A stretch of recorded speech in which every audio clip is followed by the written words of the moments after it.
voudrais d'entrée de jeu vous dire que le plan de circulation qui a été arrêté par nos soins pour ce match est celui qui sera également appliqué lors de la CAN Total Énergie 2021. Aujourd'hui donc, c'est le match Cameroun contre la Côte d'Ivoire. Et évidemment, nous sommes dans la capitale économique et ce match entraînera des mouvements, des lieux d'hébergement, des équipes en lice, des officiels, des délégations ainsi que d'autres personnalités de leur lieu d'hébergement vers le stade de Japoma. L'axe que devront emprunter toutes les parties prenantes que je viens de citer, c'est la nationale numéro 3. Ne devrait circuler sur cet itinéraire que les équipes en lice, les officiels, les délégations concernées et les autres personnalités également concernées pour l'événement.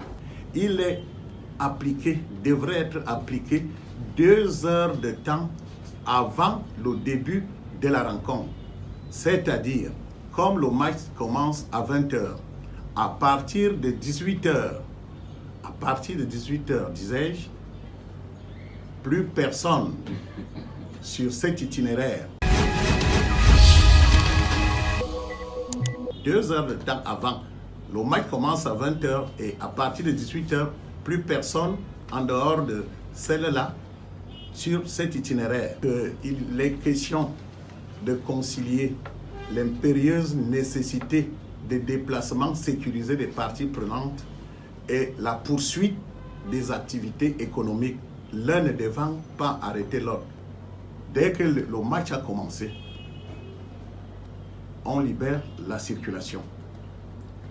Et 30 minutes avant la fin du match, le plan est encore mis en application.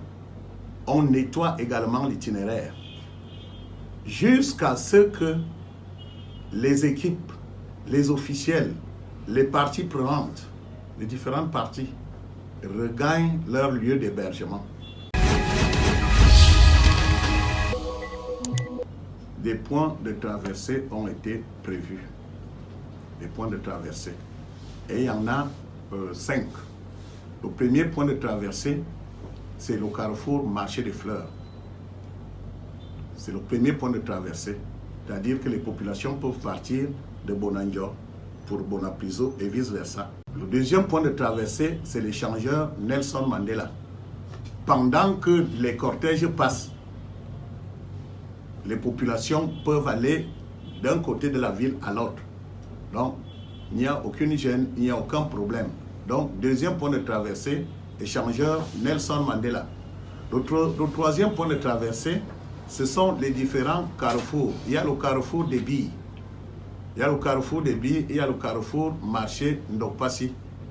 Il y a le carrefour Ari et il y a le carrefour Yassa. Donc, vous voyez, il y a plusieurs points de traversée. Donc, on peut partir d'un côté de la ville à un autre sans problème. Voilà les points de traversée. À ces points de traversée, d'ailleurs, on pourrait ajouter les points de déviation. Et il y en a plusieurs également. Le premier point de déviation, c'est celui situé juste après le pont sur la Dibamba. Il y a une bretelle qui longe le grand parking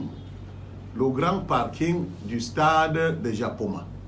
On passe par là et puis on rejoint Nyala, Nkolombo Nyala, Ndokoti. On peut aller vers PK12 ou on continue par Ndokoti. Voilà un premier point de déviation. Et vice-versa, hein, les populations qui sont même d'ailleurs à Bonabéry, qui veulent partir de Bonabéry pour aider par exemple, à partir du rond-point d'Edo, ils ont le choix. soit ils descendent à Bonamoussadi, contournent vers les PK12 pour finalement retrouver la bretelle dont je viens de parler, qui longe le grand parking plein air du stade de Japoma. Donc, soit ils passent par là, soit ils passent, ces populations passent par Ndokoti. Donc, il y a Bonamoussadi et Ndokoti.